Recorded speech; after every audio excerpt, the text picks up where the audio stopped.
नमस्कार मित्रांनो, आज आपण एक अशी स्कूटर घेऊन आलो आहे जिच्यामुळे 90ची जी लोक आहेत त्यांच्या आठवणी ताज्याच होणार आहेत, जिचं नाव आहे बजाज प्रिया। मित्रांनो, ही जी स्कूटर आहे ती पूर्णपणे रिस्टोर केलेली अशी स्कूटर आहे, पण रिस्टोर करूनसुद्धा या कंडिशनमध्ये ही स्कूटर असणं खरोखरच एका स्कूटर एन्थुझियास्टचं हे काम आहे आणि आपल्या कोल्हापूरमधलीच ही प्रिया स्कूटर आहे।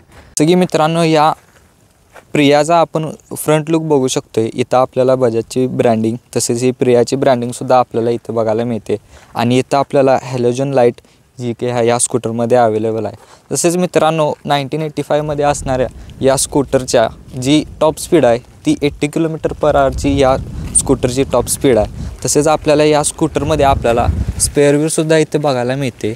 जसं की आपला जर टायर पंक्चर वगैरे झाला तरी आपण इथं स्पेअर व्हीलसुद्धा लावू शकतो। तसेच इथं आपल्याला जो आहे तो क्लच अवेलेबल आहे या स्कूटरचा आणि 3 स्पीड मॅन्युअल ट्रान्समिशन जे की या स्कूटरमध्ये अवेलेबल आहे। तसेच मित्रांनो, हा आहे आपला फ्रंट ब्रेक आणि हा आपला रिअरचा ब्रेक आहे जो की पायात अवेलेबल आहे या स्कूटरच्या।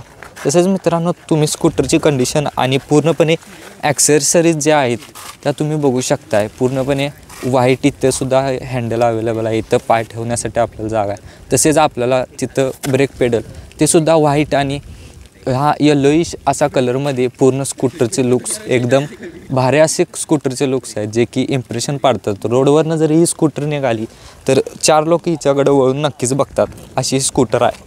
तसेच आपल्याला इथं बसायला इथं सीट आत्ता तरी अवेलेबल नाही, पण इथंसुद्धा आपण सीट लावू शकतो आहे। आणि आपण जर या स्कूटरचा फ्युएल टँकबद्दल विचार केला तर फ्युएल टँक जो आहे तो आपल्याला इथं अवेलेबल बघायला मिळतो आहे, जो की 6.5 लिटरचा फ्युएल टँक या स्कूटरमध्ये अवेलेबल आहे। ही जी स्कूटर आहे ती 45 km/लिटरचं जे मायलेज आहे ते क्लेम करते।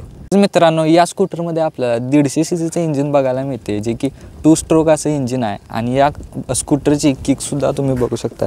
इथे या स्कूटरची किक आहे शकता। या स्कूटरमध्ये ही जी सीट अवेलेबल आहे याच्या मागंसुद्धा आपण इथं पॅसेंजर बसू शकतो आणि त्याचा बसण्यासाठी इथं फूट स्टेपरसुद्धा अवेलेबल आहे। आणि तुम्ही जर बूट स्पेसचा विचार केला 1985च्या मानानं तर तुम्ही आत बघू शकताय इथं खूप अशी मोठा असा बूट स्पेस आहे या स्कूटरमध्ये।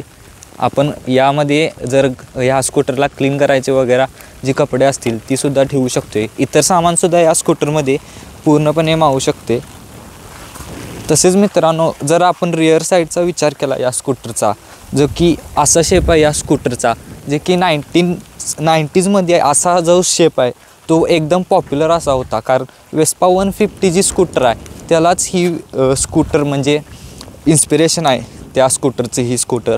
तसेच आपल्याला इथे टेलॅम्पसुद्धा अवेलेबल आहे आणि यामध्ये आपल्याला जी फ्रेम बघायला मिळते ज्या चेसिसवर ही स्कूटर तयार झाली ती मोनोकॉक जी फ्रेम आहे त्या चेसिसवर ही तयार झालेली स्कूटर आहे। जर मित्रांनो आपण या स्कूटरचं जे सस्पेन्शन आहे त्याबद्दल जर बोलायला गेलो तर यामध्ये आपल्याला 2 piece front suspension with damper and स्प्रिंगची टेक्नॉलॉजी यूज केल्या, जे की आधीच्या स्कूटर्समध्ये ही टेक्नॉलॉजी खूप म्हणजे टॉप लेवलची असायची। 1980च्या स्कूटरमध्ये आपल्याला बघायला मिळते जो की क्लच कसा आहे मी तुम्हाला दाखवणार आहे, मॅन्युअली कसा असतो।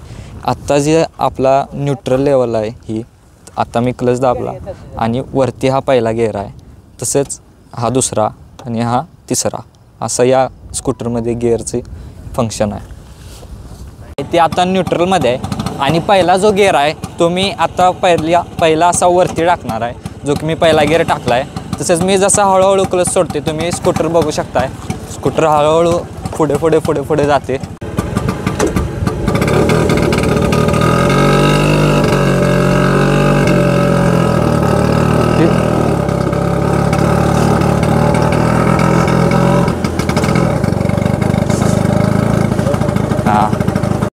तर मित्रांनो, अशाच बाईक्स आणि कार्सच्या रिव्ह्यूज व्हिडिओसाठी मला सबस्क्राईब करा आणि व्हिडिओ आवडला असेल तर नक्की लाईक करा।